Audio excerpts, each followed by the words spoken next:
Our world is lost in unnecessary fear and hurt.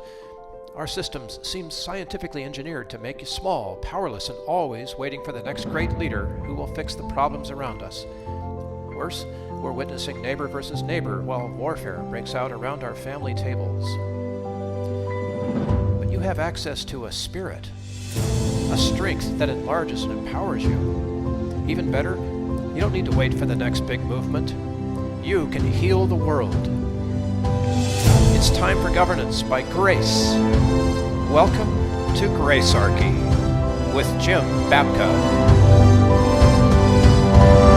So Jim, I want to talk a little bit about how I met David Brisbin, because during the pandemic, my faith changed.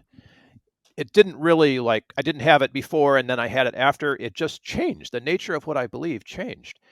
And this happened when a guy that I met on LinkedIn introduced me to his pastor. His pastor was Dave Brisbin.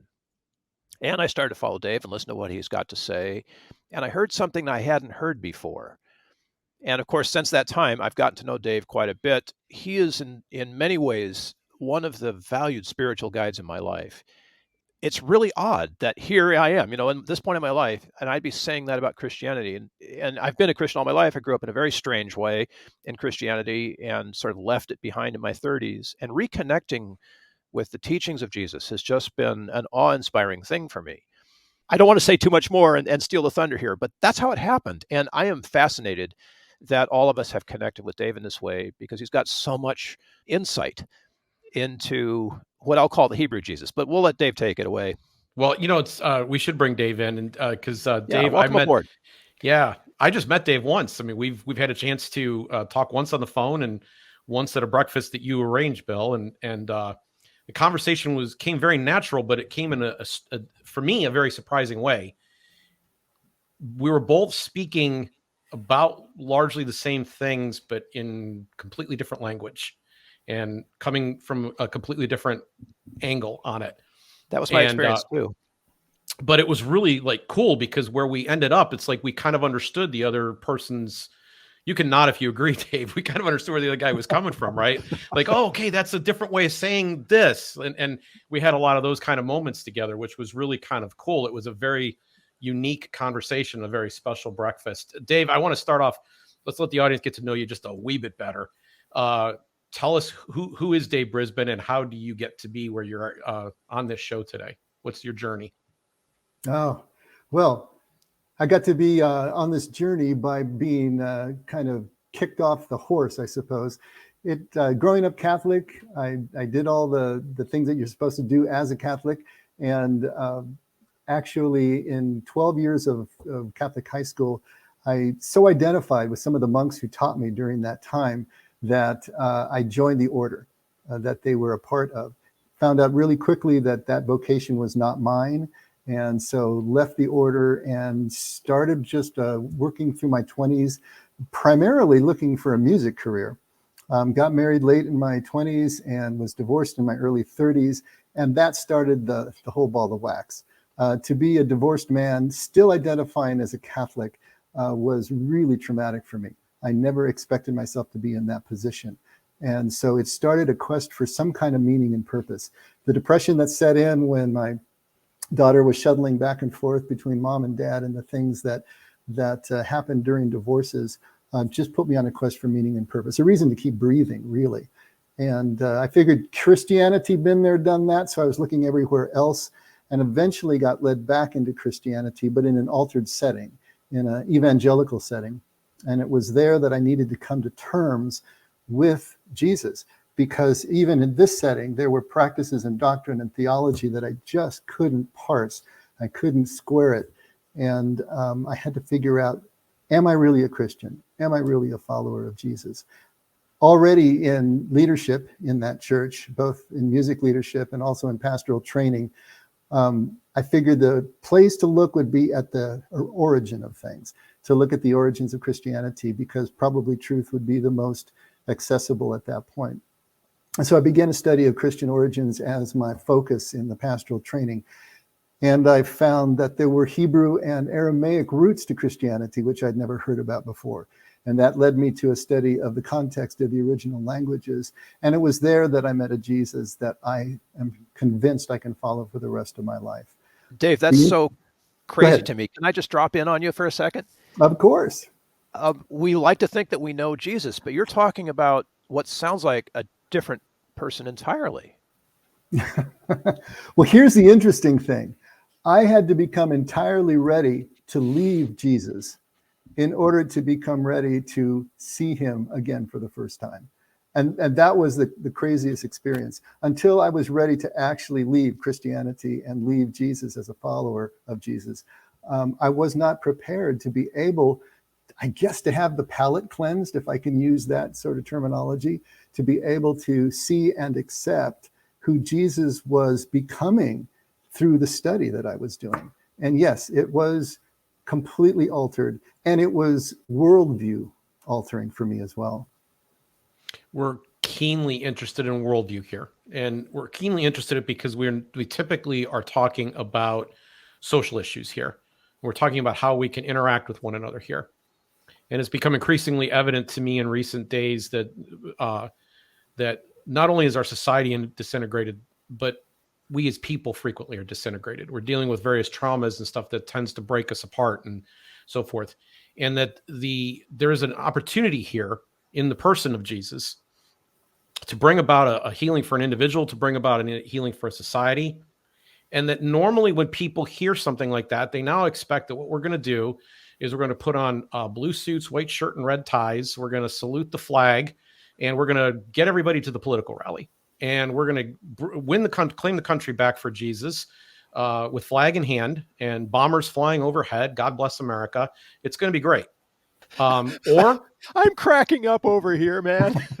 or we're going to go down some social path, right? We're going to kind of take Jesus, we're going to suck him out. We're going to take some of the teachings that he has, and we're going to sprinkle them all about, and we're going to develop more of a social gospel that's a bit more on the woke side. And that's going to be the Jesus. We're going to kind of denude him of any personal power. So I guess the key question we're looking here to address today, and we're looking to address it in a way that I really want anybody who's listening who is not religious, not going to church, not particularly even interested in Christianity, to be able to come and sit down and have a conversation honestly about what might actually be a relationship or approach that brings people, integrates themselves, brings people together, addresses social problems. So I guess what we're talking about here is, who is Jesus, right, Dave?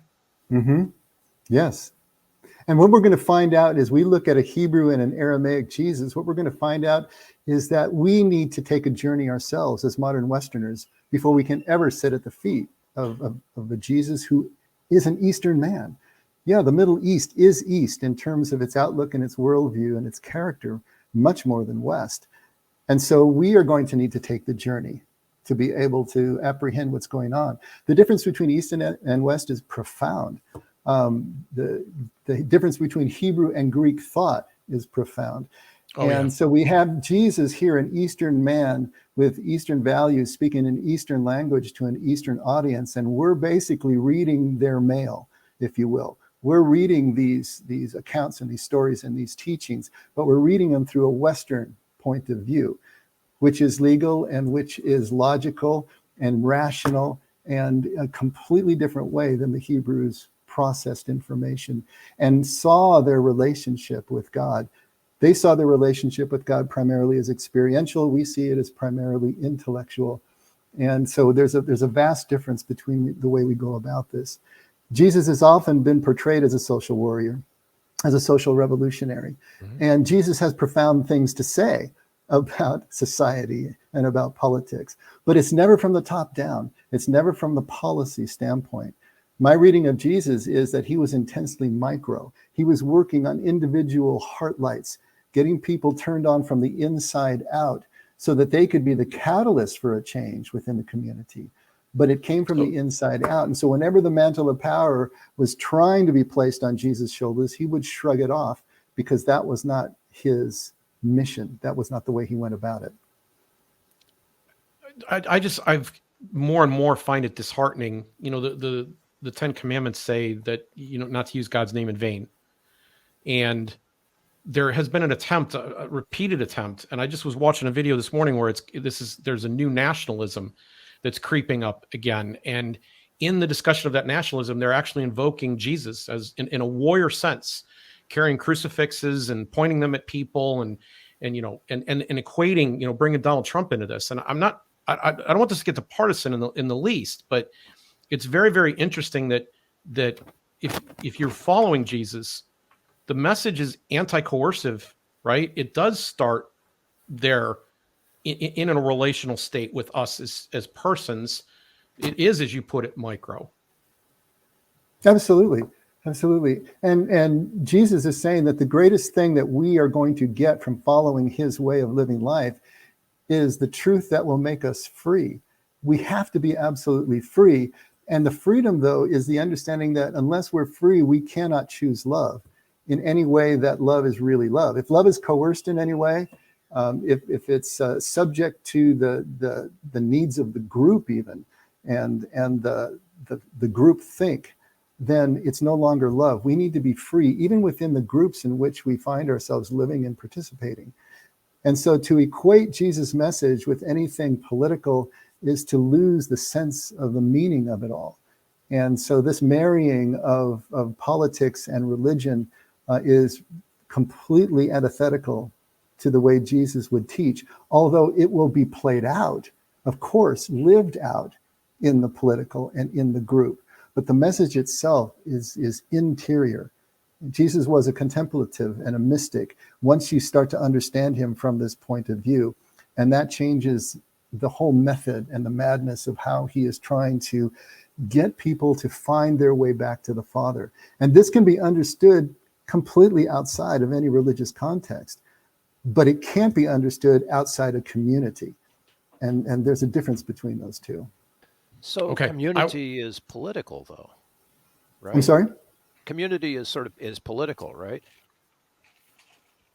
Of course. That, and we all have our different social, but that community does not have to be doesn't have to be. Did we lose? I'm sorry, Nope, ask me that here. again, Bill. The community doesn't have to be what? I'm fascinated by The this political because doesn't have to be I got you. Yeah. I was going to say the community doesn't have to be religious. In other words, you don't have to be a part of the Christian church to follow Jesus, but there's no way that you can follow Jesus without being an integral part of community. There you go. Because that's what I love was looking needs for. an object, right? Love needs a beloved. And so there has to be community, there has to be service, there has to be a way to work this out. But our ideas of Jesus as being part and parcel to Christian thought, especially Western Christian thought, which is why so many people are leaving him, is something that we do need to de-link. We need to understand that Jesus stands apart from what has become Christianity, but the two can also work completely hand in glove. This is not a polemic against Christianity. I have chosen to teach within the milieu of Christianity as much as I can, although there would be Christians who would say that I have left the camp because of the way that I interpret Jesus. But my goal is to stay within Christianity and help us to find Jesus' way again and find our way back to the Father within that system. I want to go back. Something you're saying right now, I want to tie all the way back to the very beginning that you said, and it has to do with something that when you and I met for breakfast for the first time was almost shocking. Not because I'd already begun thinking about this a little bit and I'd begun talking to other people, but the way that you put it was much more just so. And I want to make sure we're making this clear. So you're talking about, it doesn't have to be in a church setting. And you talked earlier about cleansing your spiritual palate, so to speak. There was kind of a letting go to refine Jesus. And there is right now, you said people are leaving the church, and I think there's like tons of good reasons about this. And a large part of my motivation for doing this program it has to do with that. Like, I think that people have been given some really poopy theology, right? It's just not good. And I want to understand more about this kind of wandering away and the security of wandering away, of knowing that you can go somewhere and that doesn't necessarily make you lost. because when you brought this up to me the first time that we met, you had just such a clear way of stating that this is a large part of this is flat out normal. So can we get into that a little bit? Sure. It's kind of like a plate of spaghetti that's all one noodle, and trying to figure out where you actually start. There's so many strands to this. Well, should people be concerned if their son or daughter are going through a process of deconstruction? Let's start there. Okay, perfect. They can't help but be concerned. They won't be able to help but be concerned and be alarmed at it. But it's the absolute only way that any of us ever get to anything that approaches a spiritual awakening or a true conviction of faith. This is I guess one of the main differences between the Hebrew and the Greek mode of thought. The Greeks believe that we can intellectually move through and get to a place of understanding.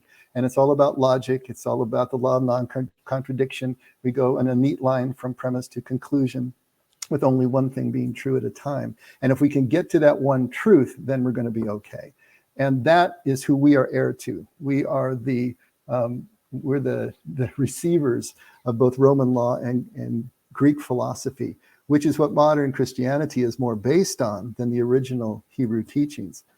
Hebrews are interested in a dialectic. Hebrews are interested in a give and take and a flow, a conversation, even a confrontation between opposing ideas, not to get to the point that one is right and the other is wrong, but to get to a point where you can stand between the horns of the paradox or the contradiction and move through, not trying to resolve life, because life never really resolves, but get to a place of understanding of the way that life really works and what this God is all about, and how we relate to God and how we connect with each other because of that. So we are in our fear. Certainty is to a large degree a myth, though, right? I mean, like, how many things can you actually be certain of? We're constantly put into situations as human beings where we have to make decisions with incomplete information, and sometimes even really faulty information. Mm-hmm. And it seems to me that it's psychologically necessary to have a method of being able to deal with that. Absolutely. And most psychologists will tell you that it is our intolerance of uncertainty that drives all of our pathology. And so our need for certainty is born out of fear. Jesus is trying to get us to a place of trust, which even in our uncertainty, we can have conviction. Now, conviction and certainty are not the same thing, but your convictions can function like certainty as long as you've moved into trust. Because once we begin to trust, then we don't need the certainty of an intellectual understanding or any kind of empirical proof to be able to operate as if these things are true. Jesus' way is a way of getting to that trust, which gives us the conviction, which allows us to live vulnerably, which is the only way we'll ever connect with each other, fearlessly at the same time. And that's the key. It has to be experiential. And so Jesus doesn't give us a highfalutin theology. What he gives us is a way of living life that will give us the experience of the trustworthiness of the Father, that we can start to live this way. We can actually love the enemy because we will be confident enough that we can do that without killing ourselves. We can do that in a way that we are still bringing everything together and seeing how everything belongs. And so it is that realization, yes, life is uncertain. There are very few things in physical life that we can be sure of, death and taxes, right? But in the unseen parts of life, where the spirit and the kingdom lie, nothing is certain. And we're only kidding ourselves and trying to put the illusion forward if we say that there are certainties to our theology. So let me see if this statement resonates with you. I'm honing in on this experience idea in asking it. I once heard someone suggest that a large part of the reason that people's children, when they grow up, leave the church is that they came to church expecting to find Jesus and arrived and didn't find him there. They found a rock band, smoke, lights, a guy in too tight jeans giving a relevant message of some kind that was supposed to come through the week. They didn't really actually meet Jesus while they were there. And you're suggesting that there actually is a relational point. There is an experiential connection that can be created there. Yes, absolutely. And the things that you're talking about are cultural, and every generation is going to have its cultural style that they're going to attach to the way that they do community. You know, when people get together, all we can really do is eat food, sing songs, and tell stories. I mean, that's basically all we do. We can dress it up in different ways and we can wear funny hats, but that's what we're doing. And every generation is going to do it that way. So it's not that the rock bands or the too tight jeans or anything is the problem. But what the problem is, if we are still operating in the first half of life, in terms of first half of life principles, in what is a second half of life way that Jesus is trying to give us. And by that, I mean, first half of life dealing with externals, with dealing with acquisition and accomplishment and performance, the necessary part of our lives in our 20s and 30s when we're building up our platform in life, only to find out at some point in the midlife crisis that those things run out of gas and they no longer give us the meaning and purpose that they once held earlier in our lives. At that point, if we can make the transition to the second half of life where we look interiorly, instead of acquisition and accomplishment, now it's about relinquishment and state of being, and finding out that our value comes not from out there in circumstances or performance, but interiorly, because we're here breathing and really for no other reason. To make that transition is the transition that Jesus is talking about. That's why he gives us all that iconography and all that imagery that we have to pick up our cross daily and follow him. That if we want to find our life, we have to lose it. Because until we literally vanquish the ego, literally let go and descend into a place of simplicity so that we can build up from that point, we're not going to be able to follow Jesus. You know, he said it over and over again. You know, if you're not willing to hate your father, mother, sister, brother, your children, even your own life, then you're not worthy of following me. And that sounds horrendous to us. But what he's talking about is everything that we rely on for support. And in that culture, family was everything.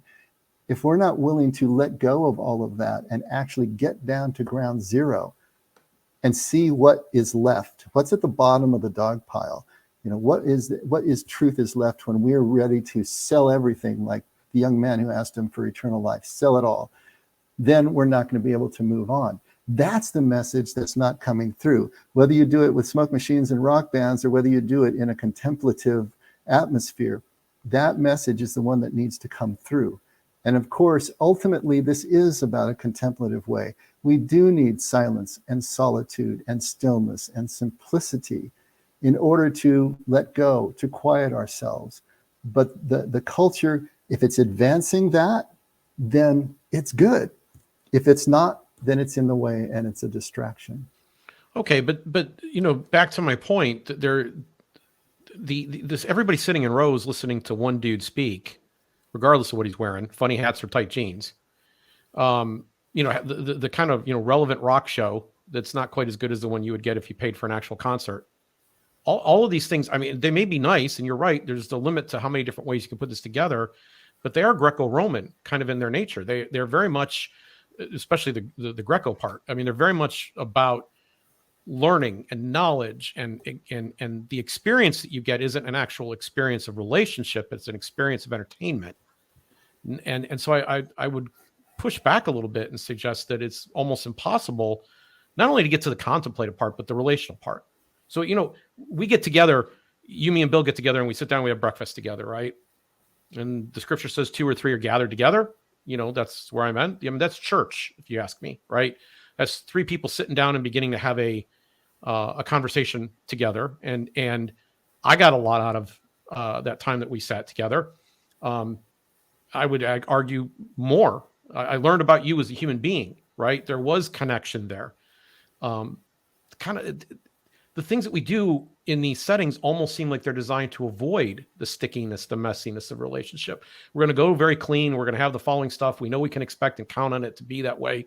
There'll be very few surprises, and then we'll go back home. We've done our duty, and we can begin to live our life again. And we'll get to say hi to some people we like as we're going in and out the narthex. I'm just, am I wrong? Do you take my point? I completely take your point. And I think there is a point at which church gets in the way it's being done now. When churches get too large, when they get too noisy, when they get too financially focused or whatever. Or even too apologetic. Like there's this whole area of Christianity where they're basically trying to find the proofs, the evidence for the historical Jesus and the resurrection, and creation was in 6 days or whatever it was. Like all these different things to me seem like they're distractions from what is kind of a for some people, maybe even a scary place. It's getting into relationship and then starting to deal with the stuff that's in our own muck, right? Like, I don't want to think about those things. I'd rather be diverted right now. I don't want to hear about your stuff either, because I got my own stuff, man. It seems to me like that's what the 2 and 3 gathered together is really about. Yes. But let me say this about that. When we do get together, let me put it this way. Jesus' message is so entirely micro that it's basically anarchy in terms of trying to hang a church, a group, a movement, or an institution on it. You can't do it. I mean, there's a reason why Western Christianity is so much more focused on Paul than on Jesus in terms of the actual words that we use to regulate the institution of church. It's because Paul was dealing with institutions. Jesus is dealing with individuals. And so if you're really going to follow Jesus, that is something that is completely personal, interior to you. But we still need to get together as a community and do what we do. And as we do that, then we're going to be taking on the community, the rules, the style, the culture, the laws that every group needs in order to survive as itself. And that's needed. As long as from the top down, from the leadership to everybody, and the whole church understands that, yes, what we're doing here as a group is in a way antithetical to what we're going to be doing interiorly. This is where we get together at points to reinforce, to remind ourselves of what we're doing, to live in community, to love each other, to serve each other, and do the things that community does, but then to funnel each one in the community toward that interior experience, to that silence and solitude and stillness and simplicity. And as much as we can reflect that, of course, in the group, the better. But the group, just by its definition, is going to be at odds with what's happening inside. But if we're going to have any kind of group at all, then we're going to have to compromise and balance micro and macro, interior and exterior, and all those sorts of things. But if we don't even have a clue or the slightest inkling that this is really where we're going, if our institution is at odds with, antithetical, antagonistic toward contemplative way and mystical experience, then of course it's not going to reflect anything that we're talking about. Well, you throw out anarchy like we'd be scared of that, but this is Gracearchy, man. So we're ready to go. Now we're hitting it. Because honestly, I mean, I couldn't agree with you more that you can't really contain this, right? It doesn't hang on that, on our traditional structures in the way that, and everybody's experience in my life is going to vary. But this is important because it feels like one of those things. If we get this wrong, we're going to start to get other things wrong socially as well, right? If we believe in more of an authoritarian type of church, we're probably going to believe in a more authoritarian type of culture. This doesn't seem to me to be a minor issue. Mm-hmm. It's kind of the spiritual analog of chaos theory. A small change at the input is going to yield a vast change at the output. So if we aren't really holding to Jesus' principles as a church, as leadership within a church every single day, then it just blows out in no time whatsoever. So what you're saying is very germane, that yes, we need to hold to these principles and realize, we are setting up our churches in this representational way, in this very Greek way, because that's what we got to work with. Our churches aren't really set up to have the kind of dialectic sort of interaction that the rabbis had with groups of people that they were teaching in ancient times. In small groups, we can go more toward that, and we do, even in our church as well, and a lot of the other churches too. They try to do that in the small groups. But if we're not aware of this is what we're trying to hold on to, then it's going to go off the rails really quickly. And most importantly, people who are coming in the door will have no clue as to what it is that it means to follow Jesus in the way that he was trying to get across, which was difficult even for his own followers at that time to understand. So imagine fast forwarding 2,000 years in a different culture, how difficult it is for us to make that leap. Mm-hmm. So you've repeatedly used words that I'm sure that there's people in the audience right now, having continued to listen, are begging me to get to and let you actually say what you need to say here. I keep bringing up something else, or we keep going another way. And those words were contemplative in particular, but mystical has been peppered in there as well. What is contemplative? What is what, and even more so, what is mystical? Because I can even imagine some of the people that have stuck through to this point are like, oh, okay, here we go. We're going to get a little bit of, crazy here. So let's define our terms here. What does it mean to be more contemplative, and what is a proper mystical experience? Okay, that's perfect. And we needed to do that. Mystic and mystical are four-letter words in most conservative Christian churches, because it's equated with the occult. That somehow to be a mystic is also to move into the occult, which is anti-Christian because it's aligned with demonic powers or whatever. Nothing could be further from the truth in the terms of the way that we're talking about it. A mystic is someone who has experiences of God, let's say, experience of God, experiences of the divine that are not intellectual. They are completely experiential. It's presence to presence, pure and unadulterated. What would be an example that the most secular person in the world could relate to right now? What is a mystical experience? A mystical experience would be the one that a woman has when her infant is placed on her chest after delivery, and nothing exists except that tiny little face. Time stands still. There are no thoughts in the head. We're not thinking about it. We're not going to go run and get our camera and take a picture of it. We are transfixed. We are just in the presence of this miracle, this breakthrough of our small egoic container into something where everything is connected and connected even at a divine level, whether we understand that in a religious way or not. It's when we're standing on the seashore and we're seeing a sunset that just transfixes us in such a way that we're part of a living painting, and there are no words to describe it.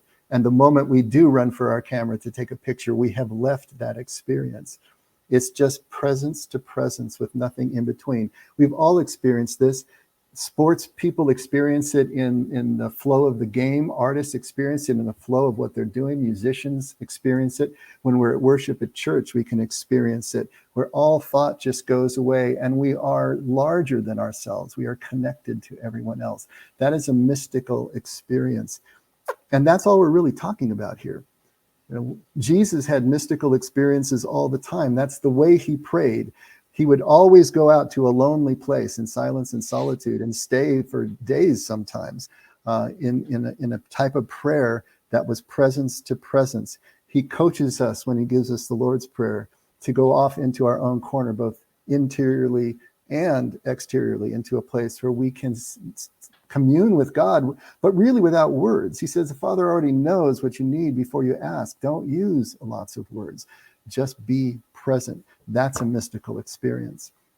And so that is throughout our tradition, right? So that mystical experience then is can be achieved in part, correct me if I'm wrong and elaborate, please, if we're willing to be contemplative. In other words, we don't run away. We choose to sit still to allow the mystical experience to happen. Contemplative practice are the means by which we attain mystical experience, right? So contemplative practice includes activities and tools and practices that allow us to have mystical experience. It's the practice of building awareness. It's the practice of being able to step away from that constant thought stream that locks us into the small sphere around our heads and keeps us inside our own self-consciousness. To be able to get better and better at transcending that, to lay down your thoughts, to be able to sit in pure presence, and then take that into your day as mindfulness, where you're only thinking about the thing you're actually doing. And then even a step beyond that, you're aware of what you're doing without thinking about it, which makes you the most effective and efficient and attractive you'll ever be. That type of practice is what's taking us into mystical experience. So the contemplative is the doing, if you will, and the mystical is the being, at least the way that I'm trying to define it. Mm-hmm. And for you personally, how long have you been engaged in this approach and this understanding? And tell me, share a testimony, if you will. Like, what has this meant to you? Well, it's meant everything, and it's about 30 years now. I'm going to ask you to narrow it down just a little bit. Sure. Oh, then let's narrow it down from everything. Yes, just a little bit. Okay. A wee bit. I am a very intellectually based person, like most Westerners, but maybe a little bit more so. On the OCD side, on the perfectionist side, that's just my natural bent and the way I process things. And so when I came back to Christianity in my early 30s and realized I really needed to figure out what was going on here, I needed to figure out who Jesus was and how that translated into church if I was going to be able to stay, I went about it in my characteristic way. I started studying everything that I could get my hands on and reading everything I could get my hands on. I started talking not only to the pastors at my church, but also priests and pastors at other churches. A lot of it revolved around Catholicism again, because Catholicism is the branch of Christianity in the West that has preserved contemplative practice and mystical experience.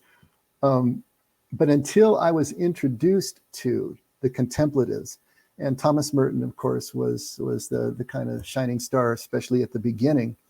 But then moving from him to Henry Nouwen to the Desert Fathers and Mothers and on and on and on, I started to understand that there was a different way to process what it was that I was trying to learn.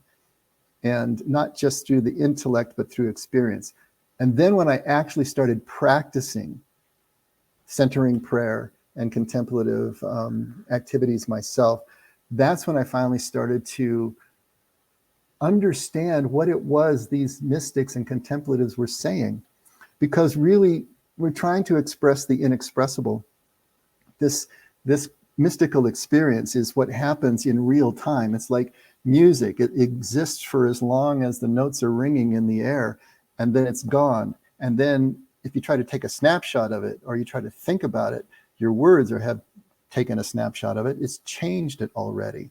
And so it was the actual experience that then allowed me to reread these contemplatives and mystics and actually start to understand what they were saying, because now I had the experience myself. It was a 10-year-long process for me. And I'm not saying that it'll be 10 years for everybody, please understand. I think because of who I was and the fact that the church I was in was not supportive of any of this activity, I was doing it on my own. And that 30 years ago, there were so much fewer people and books and resources for the contemplative. It was really hard to find things. And so I was kind of at odds, and I was fighting through this on my own for about 10 years, trying to balance the intellectual and the experiential and how they did work together. Because it's not that intellect is bad and experience and mystical is good, it's that we need to balance and blend the two. But it was about 10 years before I felt like I really broke through to a place where I was getting comfortable with the balance, and I felt myself actually starting to move now into better emotional regulation, into better relational regulation, and other effects that were happening, but then they broke through into a place where I could actually use them better. The way that this all came down to me, I suppose, at that 10-year mark, was just the realization that if God's love was perfect, then God couldn't love me anymore, and God couldn't love me any less. There was nothing I could do to make God love me anymore or any less. From an intellectual point of view, it's still about performance. It's still about accomplishment. It's still about proving ourselves worthy, that we have passed the bar, hit the standard, this legal standard. And then to break through and realize it has nothing to do with that. It's not what makes us different that makes us acceptable. It's what makes us the same. And to break through to that realization was something that has now been taking off in the last 20 years. This idea that we are separated from God, that we have to perform in some way, seems to infect a lot of, it doesn't matter what religion even we're talking about, but it does seem to be kind of at the core of religion, that we need some kind of mediator. The story in Exodus where they sent Moses to talk to God because they couldn't do it. This seems to be actually that seems to describe something that's inherently psychological, that we're not worthy in some way. Where we pick this up or how this all comes to be, I'm trying to understand or learn about now. But if you believe yourself to be less than, and if shame starts to creep into your being, it's, I got to hide who I really am. I got to be very careful. I got to protect this. I got to do that. I got to start I'm more and more worried about my reputation. I start to maybe build up an image or a face for other people to look at. These seem to be kind of the opposite of the direction that you just described going. When you went contemplative, you were running from those things. You're running from shame. You're running from putting on a mask and a facade to be out there to present yourself. You're trying to come back to some kind of central place where you really are at. And it seems like this might be really, really important. I want to deal with this on a couple different levels. I want to deal with this on an individual level first. So let's talk a little bit about trauma. Let's talk a little bit about addiction, if we could. Like, what is, some of these things that we're dealing with as individuals that are really challenging and difficult. How does the contemplative process begin to heal and preserve those things? Oh, it's great that you brought that up. Actually, about 25 years ago, I got introduced to the recovery community, substance abuse recovery community, at the musical level. I was playing in a band that was playing for a recovery group, but that grew into actual working with recovering addicts and alcoholics and getting more and more involved. As I learned the 12 steps, I was asked to present the 12 steps on a monthly basis from a New Testament point of view, which kind of harmonized those things. Very early on, I realized that everybody is recovering from something. Say that again. Everybody is recovering from something, right? So that includes everybody that's listening to the show right now. Every single one of us. We all have unfinished business. We all have things from our past. You talked about trauma. From our family of origin point of view, none of us get out of childhood unscathed.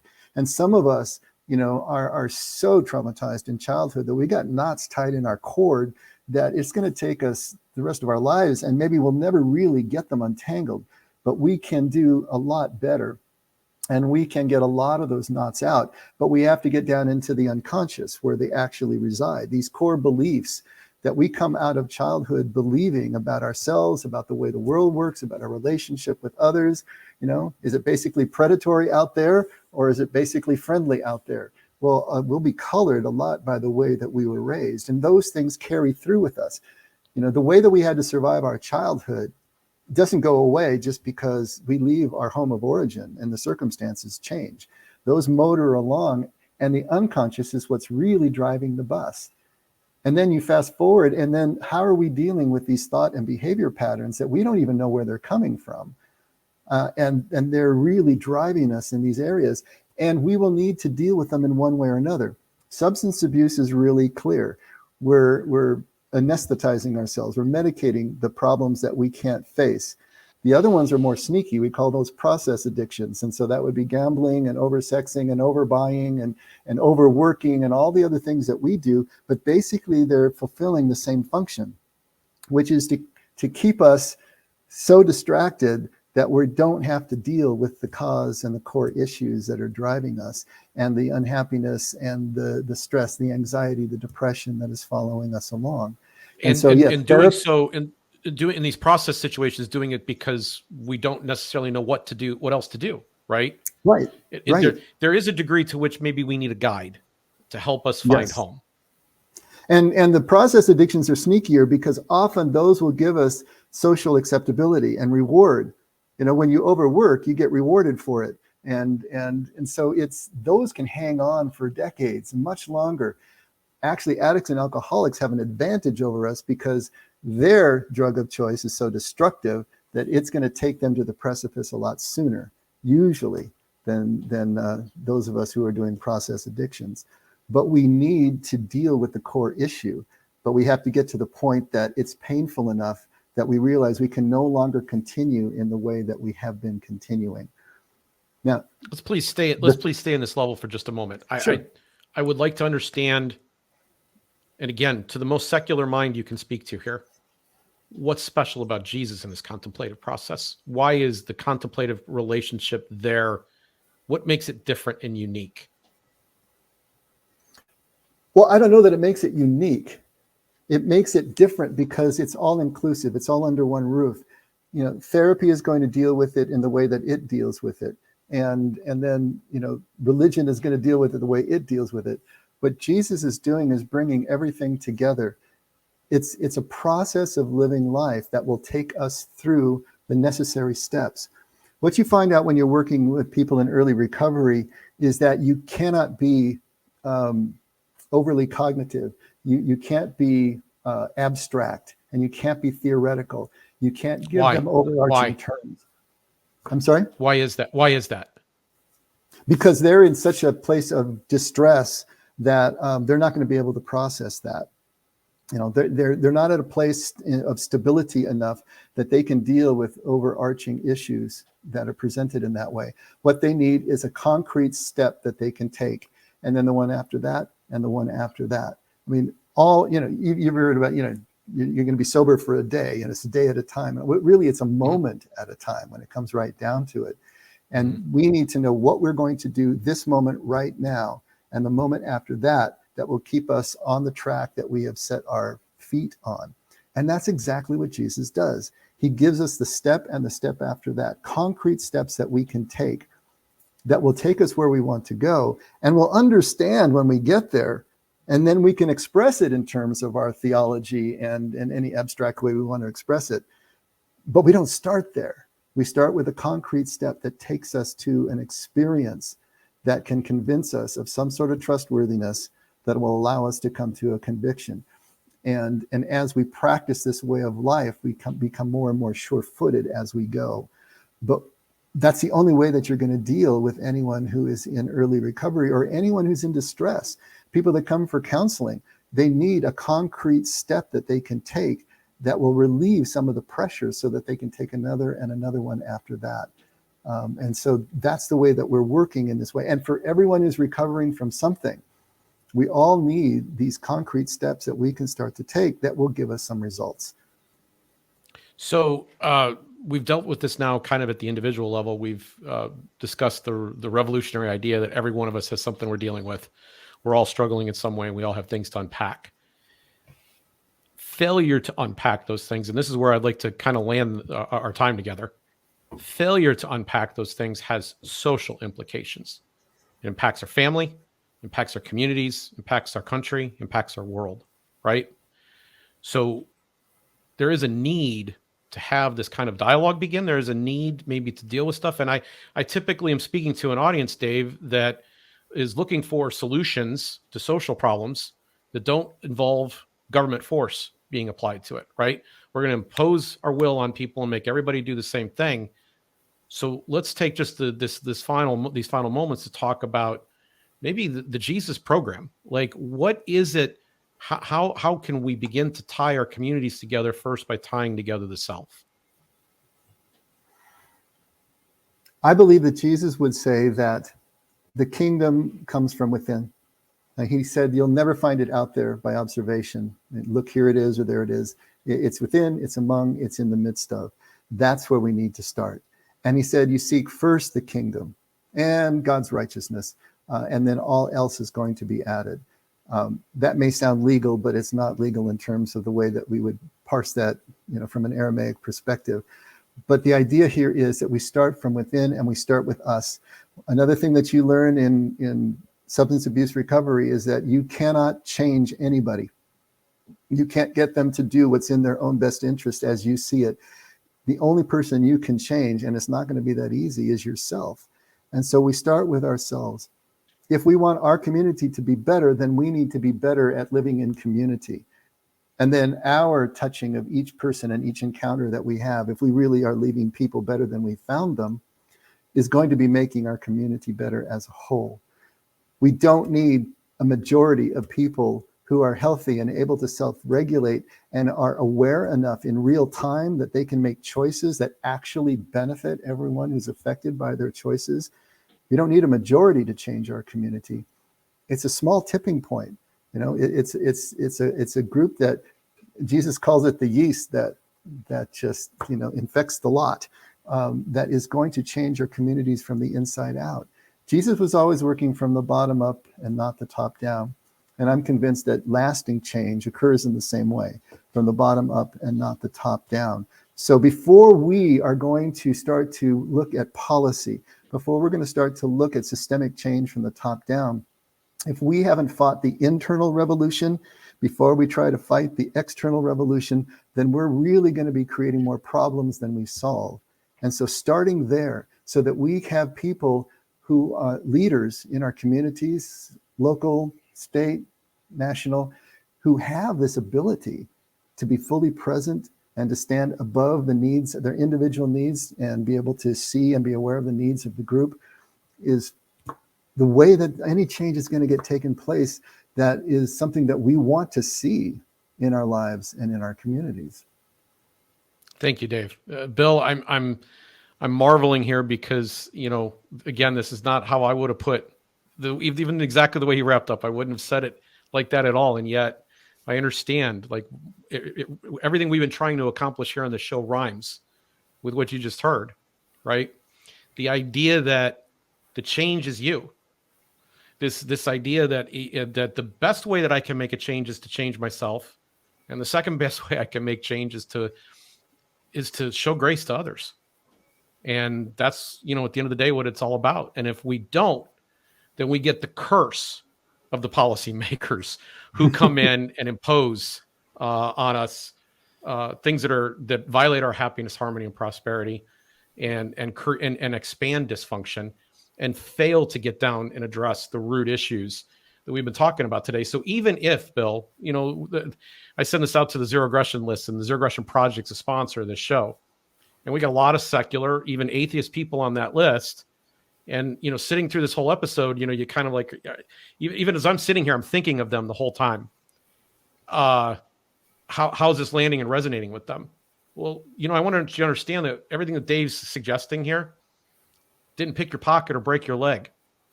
And it was proposing that we all essentially connect to a source that would cause us to be kinder, not just to others, but first to ourselves.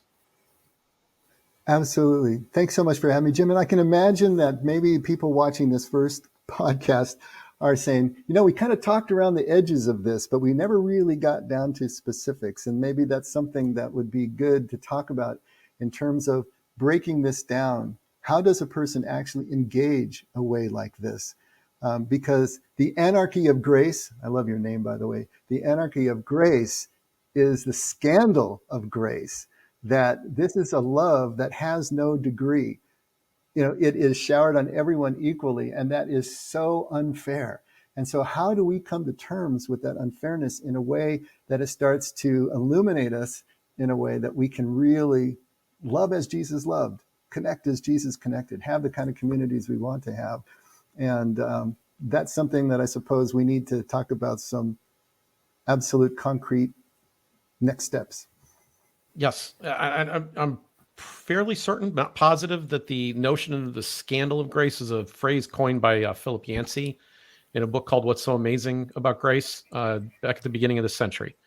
Mm-hmm. And ever since I sat down and studied that book with a group of like 40 people. And we got together every Sunday night and talked about that book.